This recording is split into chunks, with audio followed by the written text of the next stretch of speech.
हर हर महादेव, देवों के देव महादेव के चरण में प्रणाम करता हूँ। दुर्गा माँ के चरण में प्रणाम करता हूँ। सरस्वती माँ के चरण में प्रणाम करता हूँ। गणेश भगवान के चरण में प्रणाम करता हूँ। गुरु भाई गुरु बहनों के चरणों में प्रणाम करता हूँ। गुरु भाई गुरु बहन, आज का शिव चर्चा कथा है कि भगवान गरीब लोग के ही दुख क्यों देते हैं।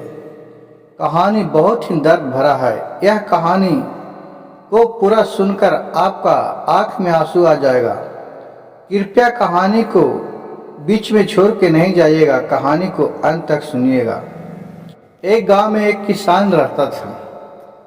पति पत्नी दोनों अपन दुखरे मजूरी करके खाते पीती थी और रहा करते थे। उसके एक बेटा था 5 साल का। जैसे उसका पिता गुजर गया, माँ किसी तरह दुख मजूरी कर करके अब बेटे को खिया रहे थे, पढ़ा रहे थे। एक दिन की बात है कि माँ की तबीयत दब हुआ।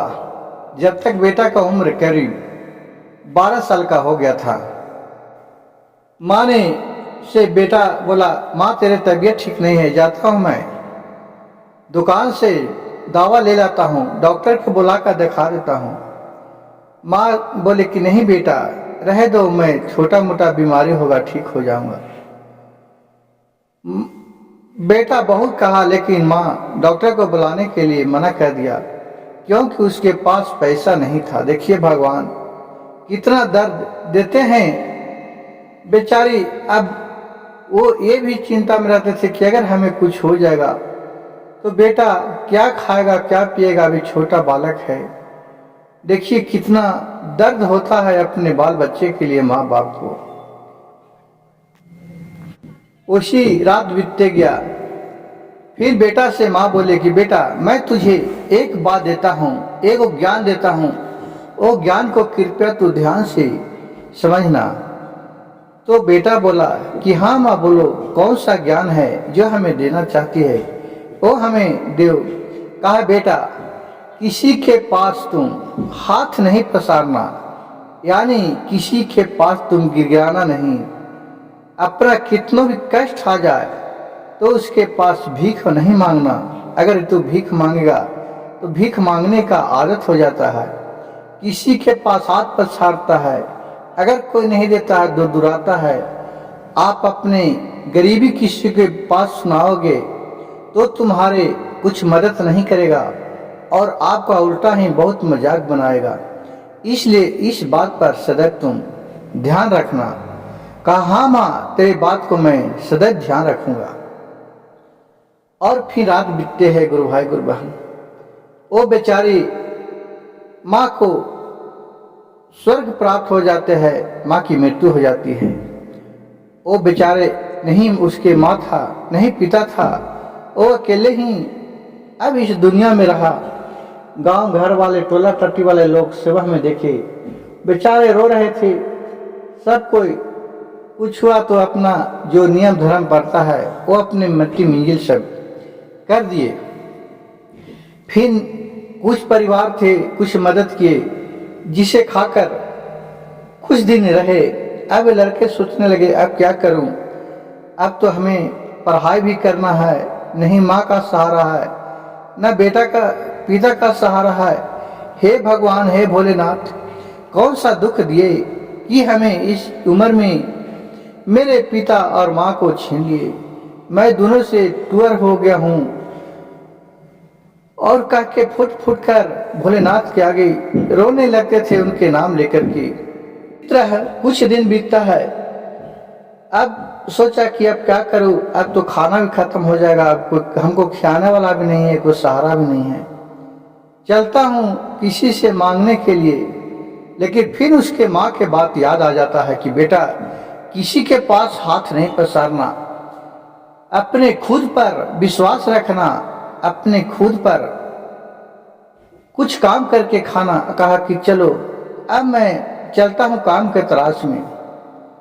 अपना कोई काम के तलाश में गए, कोई होटल में, कोई फुटपाथ पर कुछ काम मिल जाता था 2-4 घंटे के लिए, अपना कर लेता था, जो कि खाने पीने भर हो जाता था।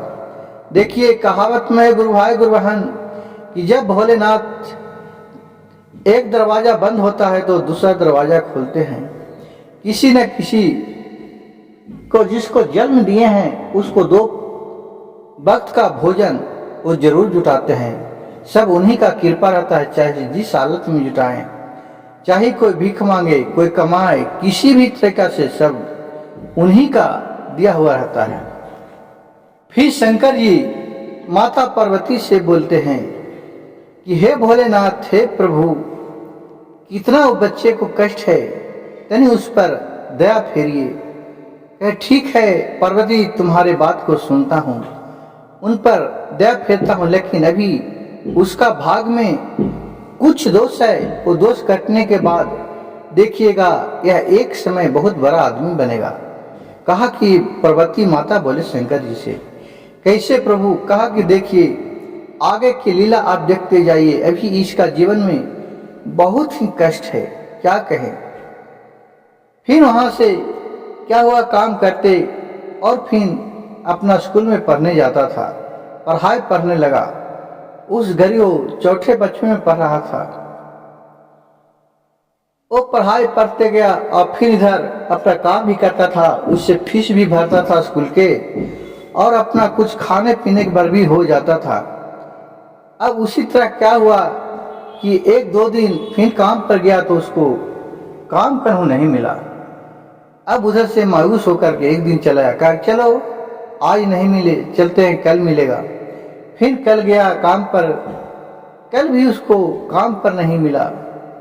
फिर घर आ गया, अब कुछ पानी था, पानी ने पी करके अपने सो रहा, लेकिन किसी के पास भी वो मदद के लिए नहीं गया। फिर तीसरा दिन हो गया गुरु भाई गुरु बहन, और वो स्कूल भी जाता था और आके चुपचाप सो रहता था। फिर तीसरा दिन हो गया, स्कूल में गया, अब उसको चक्कर आ रहा है। वहां चक्कर से गिर गया, मास्टर लोग पानी छीट करके उसे उठाया, 1 गिलास पानी पिलाया, फिर ठीक हुआ। कहा बेटा तुम्हारा तबीयत ठीक है? कहा हाँ डॉक्टर, हाँ मास्टर साहब ठीक है। वो बेचारा क्या कहे, किससे कहे वो सारी बात कि मैं 2 दिन से भूखा हूँ, कौन मदद करेगा। उसका माँ के बात याद आ जाता था। फिर वहां से फिर अपने घर आया शाम में। फिर दूसरे दिन हिम्मत उसको नहीं था कि वो अपने जाए किसी काम के लिए। अब फिर तो पर भी हिम्मत धर के फिर 4थे दिन वो बेचारा 4 दिन बिना अन्न का उसका बीत गया। देखिए भोलेनाथ कितना कष्ट उसका था। 4थे दिन वो अपने घर से फिर किसी काम के तलाश में गया, लेकिन उसकी आंख तर केवल अंधेरा ही अंधेरा लग रहा था, कहीं कुछ नहीं लग रहा था, एकदम धुंधलापन लग रहा था।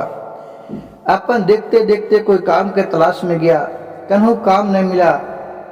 अब कहा कि क्या करूं, किसके पास जाऊं, तो एक वहां घर दिखाई दिया, उसके दरवाजा पर जाकर दरवाजा ठकठकाया। वो घर से उस घर के मालकिन निकल करके आया तो बोला कि बेटा क्या चाहिए बाबू, तुम्हें क्या चाहिए। उसको देख करके उस लड़के पर बहुत ममता आ गया, तो खाने के लिए नहीं मांगा, उसको खाना बर्दाश्त नहीं हो रहा था। वो सोचा कि किसी की यहाँ मांग लेता हूँ, अब मेरे जान ही नहीं बचेगा तो क्या करूँगा। लेकिन देखिए भोलेनाथ की कृपा, उस बालक को खाने के जगह पर वो बोला कि माँ मेरे बहुत कष्ट के प्यास लगा हुआ है, 1 गिलास पानी मिलेगा। वो औरत माँ थी जो समझ गई, उसका चेहरा देख कर कि नंदा सा बालक, देखिए इसका भूख लगा हुआ है, लगता है कि 1 दिन का भूखा है। तो बोला कि बेटा रुको इसी जगह, मैं तुम्हें पानी ला कर देता हूँ। और अंदर गया, अंदर से 1 गिलास गर्म करके दूध लाया और 1 लड्डू लाया, मिठाई 4 पीस लाया। कहा कि लो बेटे ये पी लो और ये खा लो। बेचारा का दूध देख कर को तो आत्मा बहुत खुश हुआ, किया मांगे पानी मिला दूध। क्या भोलेनाथ का करिश्मा है हे प्रभु। आप जगत के पालनहारी हैं, आपसे भला कोई नहीं जानता है। और फिर वो अच्छे तरी 4 गो लड्डू खाया और 1 गिलास पानी पिया और कहा, भोलेनाथ ऐसा माँ सबको दे। और उसके आँख से आंसू आ गया और बोलने लगा, माँ इसके बदले में तुम मुझे दूध पिलाए है, कुछ मांगो हमसे भी, मैं तुम्हें क्या कर सकता हूँ, क्या मदद कर सकता हूँ इसके बदले में। उसका बात देखकर वो बेचारी था, कहा कि नहीं बेटे, क्या तुम देगा, तुम तो खुद ही बहुत प्यासा समझ में आ रहा था। कहा, माँ तुमको कैसा पता कि मैं भूखा हूँ, मैंने तो 1 गिलास आपसे पानी मांगा और तूने हमें दूध दिया। कहा, बेटा मेरा भी एक बेटा है, मैं माँ हूँ। माँ बेटे को रूप रंग देख करके ही पहचान जाता है कि बेटे को क्या तकलीफ है, कैसा तकलीफ में है। इसलिए तुम्हें चेहरा देख करके मैं समझ गया कि तुम प्यासा नहीं लगता है, 4 दिन से तूने खाना नहीं खाया है। कहा, हाँ माँ तूने सच बोला, मैं 4 दिन से खाना नहीं खाया हूँ, लेकिन मेरी माँ ने कहा था कि किसी के पास तुम हाथ नहीं फैलाना, तुम्हें देख करके लोग मजाक उड़ाएगा, खाने की जगह पर तुम्हें कुछ भी नहीं मिलेगा और बाद में आपको देखकर ठिठक्का उड़ाएगा। इसलिए माँ तुझे कुछ मांगना पड़ेगा, तुम बोलिए क्या हम आपको मदद कर सकते हैं, जो आप हमसे काम करा लीजिए, जो भी कहिएगा मैं कर दूंगा इसके बदले में। कहा कि बेटे इसके बदले में हमें कुछ नहीं चाहिए, जब कोई भी ऐसा मुसीबत में कभी किसी को आए, गरीब व्यक्ति हो जो मुसीबत में हो, उससे तू मदद कर देना, यही मैं आपसे आज्ञा कर चाहता हूँ।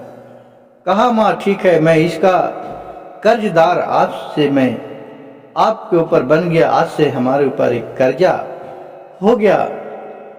और उतना कहकर बेटा फिर वहां से कहा कि तुम कहाँ रहते हो। बोला कि माँ मैं फलना स्कूल में पढ़ने जाता हूँ, मेरा 4 दिन से कोई काम नहीं मिला, काम के तलाश में हूँ। वो समझ गया कि ये देने पर भी नहीं लेगा। वो फिर कहा ठीक है, उसी स्कूल में इस औरत का भी लड़का पढ़ता था। जब वो चले गया, फिर गया तो देख रहा है कि नाम पूछा तो कहा कि हाँ वो लड़का रवि नाम था, रवि इसी स्कूल में पढ़ता है जो अनाथ था। ये अपने बेटे को फीस पटाने के लिए गया। वो बोले मास्टर साहब से कि मास्टर साहब हम कुछ मदद करना चाहते हैं, जो रवि लड़का है वो कैसा है। कहा क्या करूं बहन, उसका नहीं पिता है नहीं माता है, दोनों गुजर गई। वो बेचारा कुछ तरह काम करके कुछ स्कूल का फीस भी भर देता है और अपना पढ़ाई भी कर रहा है। कहा कि मैं उस पे, औरत ने बोली कि मैं उसको मदद करना चाहता हूं। तो कहा कि आप मदद भी कीजिएगा तो वो लड़का नहीं लेगा, वो इतना संस्कारी है कि किसी से वो मदद नहीं लेता है। कही ठीक है, इसके लिए तो मैं कुछ करना चाहता हूं तो कुछ करता हूं। कहा कि ऐसा कीजिए कि मैं उसको हर दिन का जितना भी आता है महीने का फीस भर दूंगा, और आप उससे बोल दीजिएगा कि ये सरकार का फंड आपके पास आया है, सरकारी फंड की तरफ से आपको मुफ्त में पढ़ाया जाता है, अगर किसी तरह की और जरूरत होगा तो मैं उसे पूरा करूंगा। जब फीस से पटाने गया रवि, तो मास्टर साहब ने बोला, और हेड मास्टर वहां का जो प्रिंसिपल था, कि तुम्हारे फीस माफ हो गया है, सरकार के तरफ से तुम पढ़ने में बहुत तेज है, इसीलिए तुम्हें अवार्ड दिया गया है। फिर रवि वहां से पढ़ाई करके आगे की ओर वहां से पास हो गया। तो सोचा कि अब तो यहाँ का पढ़ाई पूरा हो गया, अब चलते हैं टाउन पढ़ने के लिए। फिर वहां से वह टाउन में शहर में नाम लिखा लिया और वहाँ पढ़ाई करने लगा। और कुछ ट्यूशन पढ़ाने भी लगा। उससे वो पढ़ने में बहुत तरक्की हो गया और गुरु भाई गुरु बहन पढ़ लिख के वो बहुत बड़ा डॉक्टर बन गया। अब देखिए गुरु भाई गुरु बहन, अब इस जो औरत उससे मदद करता था, जिसका कहानी, उसका भी लड़का जब वो फीस पटाने के लिए गया अगले साल, तो वहाँ के हेडमास्टर बोला कि अब तो वो यहाँ के पढ़ाई पूरा करके वो शहर चला गया है। अब सोचिए कि अब जो भी मदद करते थे गरीब को, हम बेचारे को, अब हम कैसे उसको खोजेंगे। और फिर वो वहाँ से कहा कि ठीक है, इस बात को बताए तो नहीं मास्टर साहब। कहा कि नहीं नहीं, हम उसे नहीं बताए, अगर बताते तो वो पैसा लेने से इनकार कर देता। और जब इस सेठानी के लड़का था, वो पढ़ लिख के एक बहुत ही बड़ा बिजनेसमैन बन गया। इसको अरबों करोड़ों में कारोबार चलने लगा। अब देखिए गुरु भाई गुरु बहन, समय का मारा कौन टाल सकता है। देखिए समय किस तरह से किसका परिवर्तन होता है, जिसका कोई भी नहीं जानता है। बेचारी देखिए, इसी पे कहा गया कि सच्चा के साथ सदैव सच्चा ही होता है, दुख और सुख तो आते जेते रहता है। एक दिन इसका औरत, इसका माँ के तबीयत दब हो गया। धीरे धीरे देखते देखते यहाँ नहीं कमा, तो इसे बड़ा हॉस्पिटल में ले जाने के लिए सोचा। तो उसके माँ बोले कि नहीं बेटा, उतना पैसा कहाँ से लाएगा, चलो जैसे है यही ठीक रहेंगे। लेकिन बोला नहीं माँ, मेरा तो जो भी संपत्ति है तुमसे बढ़ के नहीं है, माँ बाप से बढ़ के कोई संपत्ति नहीं होता है, क्योंकि उन्हीं का दिया हुआ है। आज तेरे शरीर दिया हुआ है, तभी मैं इतना आगे मुकीम तक पहुंच सका। और फिर वहां से बॉम्बे बड़ा हॉस्पिटल में ले जाकर के उसे भर्ती कराते हैं, क्योंकि उसका दिल का बीमारी था। तो वहां जाके वहां उसी हॉस्पिटल में जहां उस लड़के को, गरीब लड़के को, वो एक गिलास दूध और मिठाई खिलाए थे बुढ़िया। अब वहां गया, भर्ती कराया। जब वो डॉक्टर वहां के था बड़ा बाबू, वो छुट्टी पर गए हुए थे 2 दिन में, 2 दिन के बाद आए। उस सब मरीज को देखने के लिए चले तो देखे इसे वो बूढ़ी माँ ने को पहचान लिया, जिसे वो दूध पिलाया था। क्योंकि गुरु भाई गुरु बहन देखिए, माँ माँ होते हैं, उसे भी वो अपने माँ ही माना था। और फिर उसे अच्छे तरीके उसके साथ बोलने बतियाने लगा। सगर टाइम छोड़ के डेली जब आते थे चक्कर में, तो उसके पास, माँ के पास माँ माँ कह के बतियाते थे और उससे दिल लगाते थे।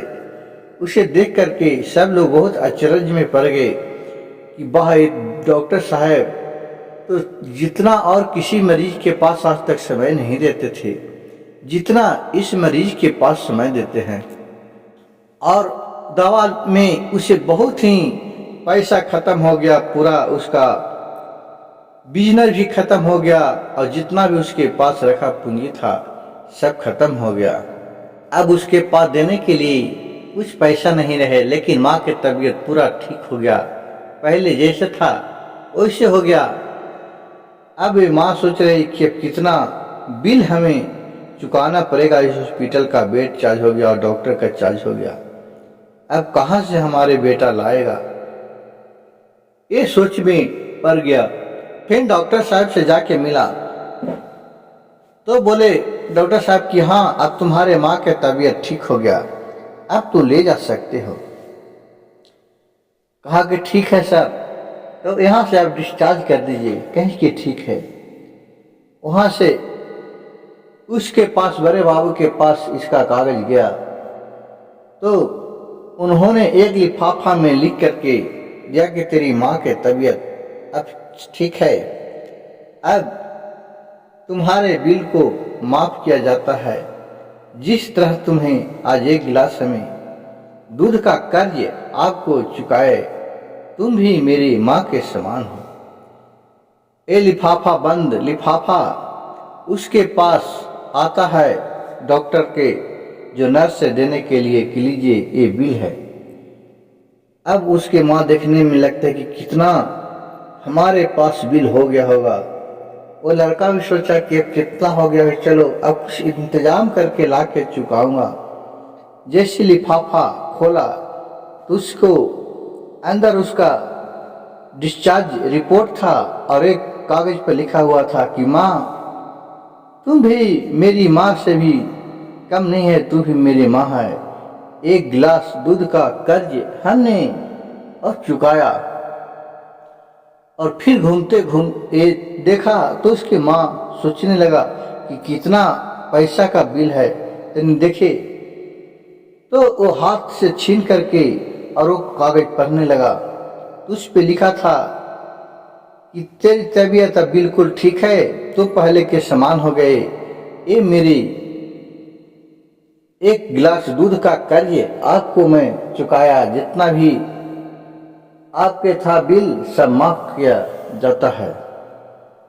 और घूमते घूमते फिर डॉक्टर साहब वहाँ आए, फिर इनसे बोलने बतियाने लगे माँ माँ कह के। बोला कि बेटा तुम वही हो जो तुम्हें स्कूल में पढ़ते थे। कहा कि हाँ माँ, आप समझ गए, जब हमने आपसे पानी मांगे थे तो आपने हमें दूध दिया।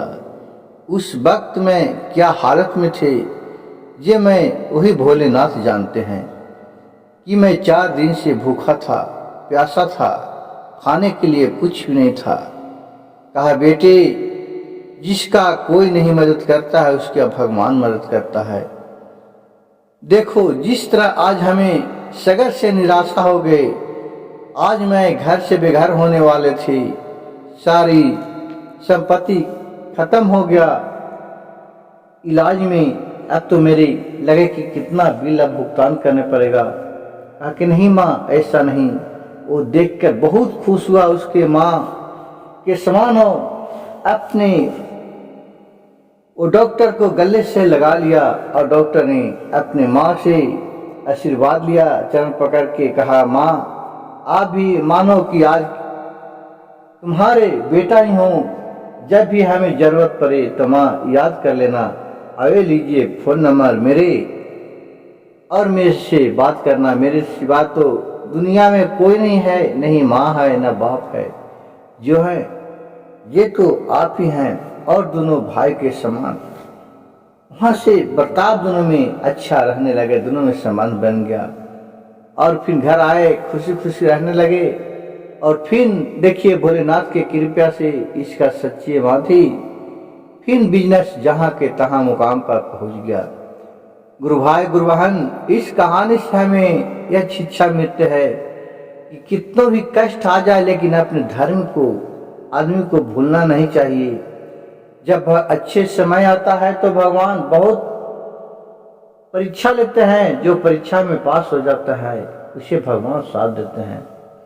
मेरे वीडियो अच्छा लगे गुरु भाई गुरु बहन तो मेरे चैनल को लाइक सब्सक्राइब शेयर जरूर कीजिएगा और कमेंट में हर हर महादेव लिखना नहीं भूलिएगा। हर हर महादेव, घर घर महादेव।